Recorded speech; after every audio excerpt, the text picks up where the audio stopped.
Hi, I'm Paul from the Studio Rats. In this video, we're going to be looking at how to use the limiter that's built into the Boss Katana. Now, don't forget to like and subscribe and you'll be notified of any future videos that come out from the Studio Rats. And thank you to everyone that's bought me a coffee. I really do appreciate it. If you do want to buy me a coffee, you can do in the link below. Right, let's get to it.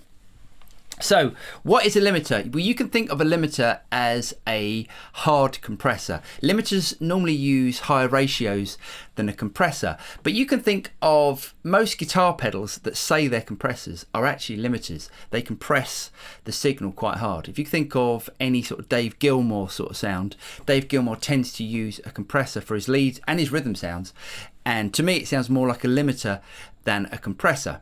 So let's have a quick look at the controls we've got.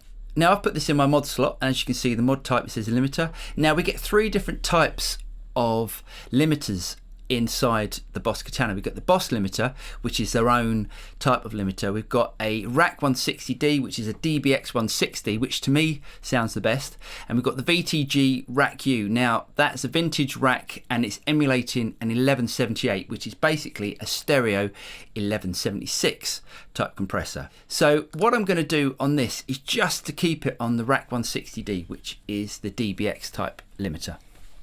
Now a DBX is actually a compressor, but you can make it go up to limiting mode, which is just by increasing the ratio. So let's bring the ratio back to 1:1. Now anything past this is basically compression, so let's just bring it up to say 2:1. Now as I bring the ratio up, the harder the compression is, so let's bring it up to infinity, which is basically just flatlining it.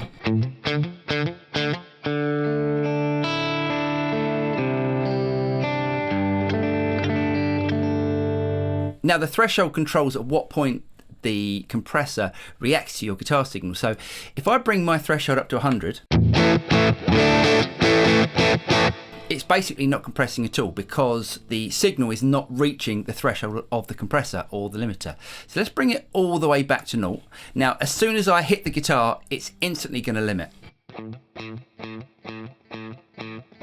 So as you can hear now, the guitar signal is basically hitting a brick wall, you can think of it like that, and it's just not allowed to go past that. Now let's turn the threshold up just a little bit. Let's bring it back just to about mid-20s. Now if I turn off the limiter here, watch what happens if I play something really quietly and then increase my dynamics so I'm hitting the guitar quite hard.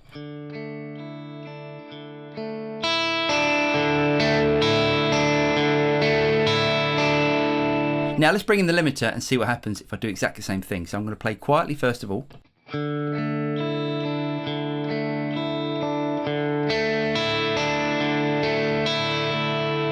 So as you can hear, even when I was barely touching the guitar, the volume is the same as when I'm really hitting the guitar.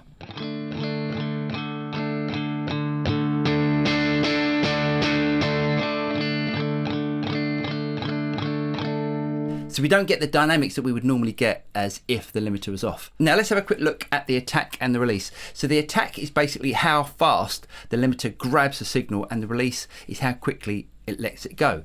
So if I bring the attack all the way up to 100, that's going to be a slow attack. So we're going to get the initial transient of the guitar that's going to come through.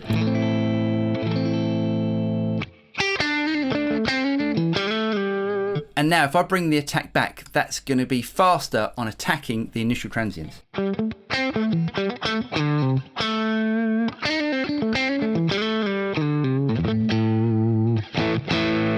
Now the release is how quick it lets go of that initial squashed signal. So I tend to use the release on fast, and the attack, just a little bit of the transients come through.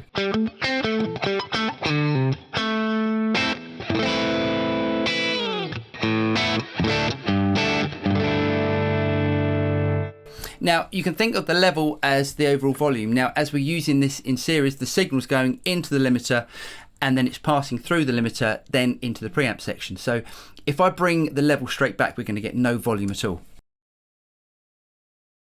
And now let's turn it up.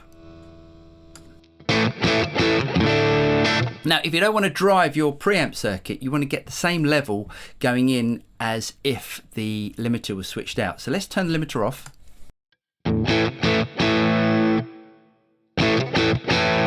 So it's a little bit louder, so let's just bring it back to about 30.